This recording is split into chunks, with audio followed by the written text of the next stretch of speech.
Olá, boa noite, a paz seja convosco. Meu nome é Michel Vinagre, pastor presidente da Igreja Batista Alfa e Ômega.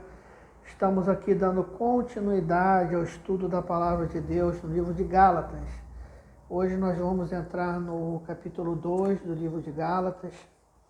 Vamos estar aqui falando, sobre tudo que o Senhor há de nos dar.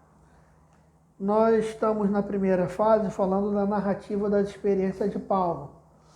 Nós falamos do versículo 1, do 10 ao 16, sobre o evangelho que ele pregou, veio diretamente por revelação de Cristo, quando ele era um judeu fervoroso que perseguia a igreja. Esse foi o relato de Paulo.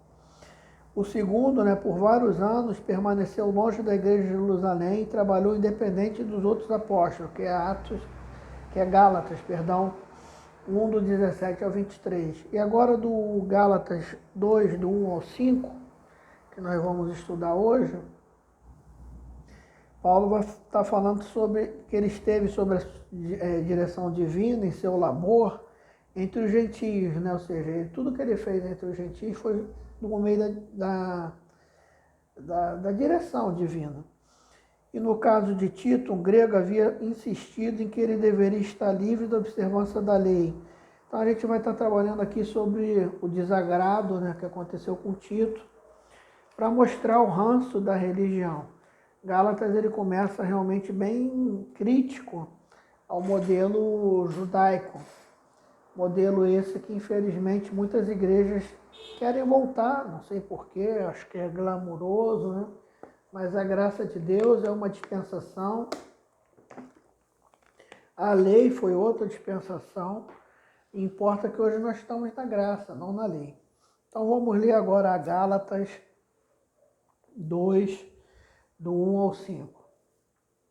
Depois, passado 14 anos, subi outra vez a Jerusalém com Barnabé, levando também comigo a Tito. E subi por causa de uma revelação que lhes pus o evangelho que prego entre os gentios, mas particularmente aos que pareciam ter maior destaque, para que de maneira alguma não corresse ou não tivesse corrido em vão. Mas nem mesmo Tito, que estava comigo sendo grego, foi constrangido a circuncidar-se. Isto por causa dos falsos irmãos que entenderam com o fim de espiar nossa liberdade que temos em Cristo para reduzir-nos à escravidão. Não nos submetemos a eles nem ainda por uma hora, para que a verdade do Evangelho permanecesse entre nós. Então, Paulo está falando que estava 14 anos sem Jerusalém, lembrando que o que significaria isso, que os primais da igreja, Pedro, João, os apóstolos também, outros, todos eles se encontravam ali. Ainda que eles poderiam fazer algum tipo de viagem missionária, eles se concentravam ali, em Jerusalém, onde era concentrado o nascimento da igreja. E Paulo sobe ali depois de 14 anos, dando, vários ensinamentos, mostrando que a glória dele era a glória de Deus, não a glória dos homens. Hoje, infelizmente, essa é uma mensagem até para os cristãos, nós vemos muitas pessoas brigando para ficar dentro da igreja, muitas brigas, desavenças, discussões, onde nasce ódio, nasce contenda, nasce inveja, de pessoas querendo estar ali num lugar onde já tem muita gente, Às vezes você pega uma congregação grande, acontece muito isso, a nave mãe cheia e as outras coisas, as outras obras um pouquinho mais longe, nem uma coisa assim sacrificial, um lugar um pouquinho mais distante, e ninguém quer ir fazer a obra. Aí você vê as congregações vazias, as obras novas vazias, os montes, assim, os lugares de consagração vazio, os pontos de oração vazio, porque as pessoas querem estar ali naquela briga por espaço, muitas das vezes com uma demanda até de narcisismo, E nós temos que estar habituados a querer sair para fora, né? Eu sei que a palavra não soa bem, parece um pleonasmo, sair para fora, mas é de ir mesmo, né? Nós temos que ir para fora, nós temos que entender que o chamado do cristão foi fora das quatro paredes. A nossa missão é levar o evangelho como Paulo levou. E para isso a gente tem que descentralizar coisas. E descentralizar coisas não é algo bom, não é algo que é algo bom, mas é algo que encontra-se resistência, né? Muitos líderes são muito imaturos ainda e ainda querem muitas honrarias humanas, muita gente ali, às vezes, para bajular-nos. Você que é líder tem que ter um espírito desprendido, de humildade, de contrição, um espírito realmente aventureiro, dinâmico, de liderança, um espírito inovador, e não pode ficar ali preso àquelas coisas antigas, né? Então a igreja tem que ser realmente um lugar, né? um ambiente de saída mesmo, de menos centralização, de menos homens e mais Cristo e mais Deus. Você que faz a obra de Deus, se concentre mais no evangelismo, nas orações, em servir as igrejas que precisam, os pontos de congregação que precisam. Isso vai ser muito, muito interessante mesmo. Paulo, ele leva também, quando ele volta a Jerusalém, ele leva Barnabé e Tito, né? E ele subiu por causa de uma revelação, ou seja, ele ainda deixa claro, e aqui ele quer expor, que ele não subiu por falta nenhuma de contato com ninguém, ainda que amava a todos, mas simplesmente porque naquele momento o Espírito tinha direcionado a fazer isso.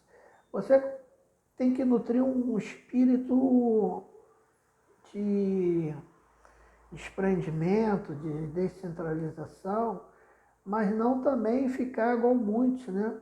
Que ficam com rixa, com brigazinhas, com assédio. Não, você tem que ter, todo mundo tem sua igreja, todo mundo tem o seu lado espiritual, mas você tem que ter amor aos seus irmãos, respeito aos seus irmãos, né? Mas eu estou me dirigindo mais aos obreiros. Uma vez você tendo essa maturidade, esse chamado para fora, também é bom que você nutra amor, né? Não é também necessário que... Porque é tudo 880, né? Ou a gente nutre uma visão, ou ama ou odeia. A gente tem que amar tudo, em primeiro lugar. E ele fala que subiu com o evangelho, mas particularmente, ele faz uma crítica, né? Que aqueles que estavam ali sobre o globo dos apóstolos, que pareciam ter tanto a oferecer, foram os que mais desonraram a pregação do evangelho. Porque todas as epístolas, a epístola de Gálatas é isso. Olha como Satanás é astuto, né?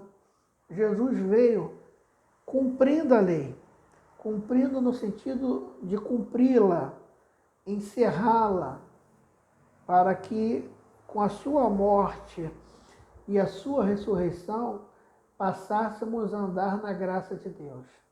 Ele cumpriu, ele fechou a lei. Ele foi lá e mostrou que a lei, como Paulo diz, não era poderosa para aperfeiçoar ninguém. Precisava de um sacerdote todo ano entrar, o sumo sacerdote, com uma corda amarrada no pé e no Santo dos Santos oferecer holocausto para que o povo fosse perdoado. Se esse sumo sacerdote tivesse pecado, ele morria fulminado. Então, por isso dá corda para puxar ele.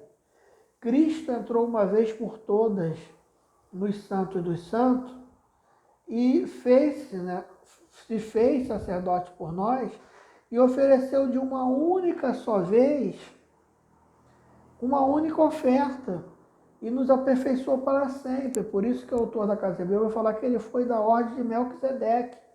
Melquisedeque é uma pessoa que a Bíblia narra que não sabe de onde vem, de onde vai, mas abençoa Abraão. E Paulo trabalha com esse Paulo não lembro se é Hebreus ou Romanos, trabalha com esse consecutório, que o maior abençoa o menor. Então Cristo é o sumo sacerdote, aquele que Cristo ele foi sacerdote, ele foi rei, ele foi senhor, ele foi juiz. Então ele de uma vez por todas aperfeiçoou todos aqueles que faziam o culto.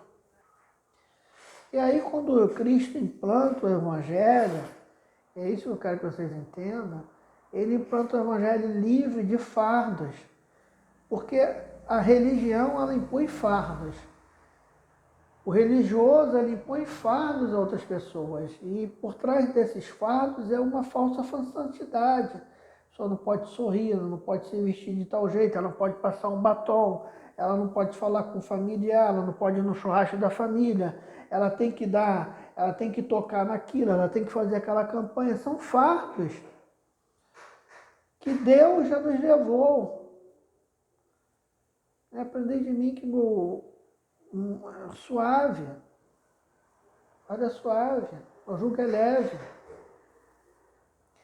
E o homem, quando Cristo ele rompe com isso, o que Satanás faz? Levanta esses irmãos recém-convertidos, mas amarra ainda o coração deles. O que a Bíblia diz sobre a mulher de Jó? Não olhe para trás. Mas era uma questão de obediência. Quando a mulher de Jó olha para trás, ela simbolizou que ela não tinha condições de seguir à frente, porque o coração dela estava em Gomorra, em Sodoma. Por isso ela ficou ali, virou uma mulher estátua de sal, o simbolismo disso. Não tem como seguir a Cristo, não tem como seguir à frente, não tem como escapar do juízo divino se teu coração está atrás, está no pecado, está nas coisas. Então, quando é instituída a graça, essas pessoas são batizadas em nome do Espírito Santo, Satanás, como é muito astuto, fala, não, então vocês seguem a Cristo, mas também fazem isso aqui. E isso não era para ser tolerado, não tinha que fazer nada, não tinha mais que circuncidar. A circuncisão cumpria o ato de no 8º dia, somente os meninos, né? Não podia circuncidar as meninas, pegar o pênis, do crepúsculo do pênis e cortar, seria como a grosso modo, né, uma operação de fimose. Seria grosso modo, né? Mas não é isso, é uma circuncisão, algo doloroso. Imagina aquela época sem os utensílios, mas circuncidava. Então queriam impor àqueles que estavam em Cristo, ora, aquele que está em Cristo, nova criatura é, as coisas velhas se passaram, eis que tudo se fez novo. Um jugo. E Paulo luta contra esse jugo. É a dinâmica do livro de Gálatas.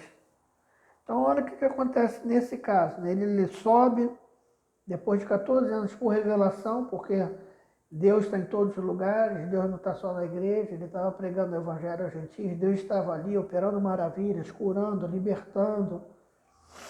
E aí ele volta, né? E subiu por causa da revelação, não subiu por causa de homem, de glória humana.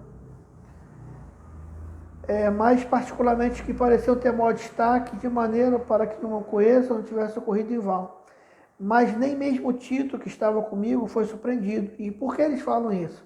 Olha a mediocridade daqueles que querem impor um sistema religioso sobre a tua vida. Isso é muito sério, é muito ruim ver o Evangelho de Cristo hoje se tornando um Evangelho sem amor, sem esperança, sem alegria, sem ajuda, sem compreensão, e se tornando um evangelho religioso, de punição, de punitivismo. As pessoas olham para o pecador não com amor, mas, sabe, Jesus ele olha para aquela mulher adulta e fala, nem eu, vai e não peques mais, nem eu te julgo, onde estão os seus acusadores? Condenaram, nem eu te condeno, porque enquanto a vida, a possibilidade do perdão, a possibilidade de se reconhecer que Jesus é o Senhor. Então, eles foram, olha que coisa medíocre, como a circuncisão era vista através da anatomia do homem, eles pegaram algum momento que eles estavam trocando roupa ou tomando um banho e foram ali ver Olha o que diz no versículo 4, Gálatas 2,4. Isso por causa dos falsos irmãos que se intrometeram com o fim de espreitar nossa liberdade, temos que para reduzir na escravidão. Então viram ali a anatomia para ver se ele era circuncidado ou não.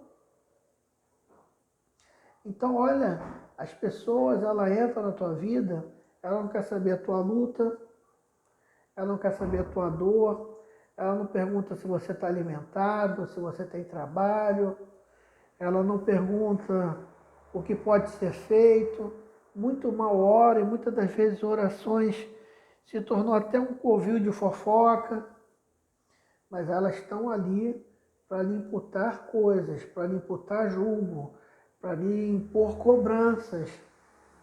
E Paulo ele vai falar no versículo 5. Não nos submetemos a ele nem ainda por uma hora para que a verdade do Evangelho permanecesse entre nós.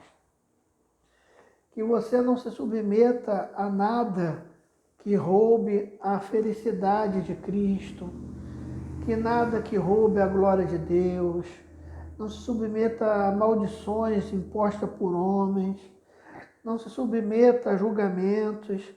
Quantos jovens às vezes estão ali, tem uma queda e, sabe, expulsam aquela moça para sempre com comentário, porque engravidou, não engravidou. Eu não estou aqui relativizando o pecado, mas a Bíblia vai falar que onde apitou o pecado, superabundou a graça de Deus.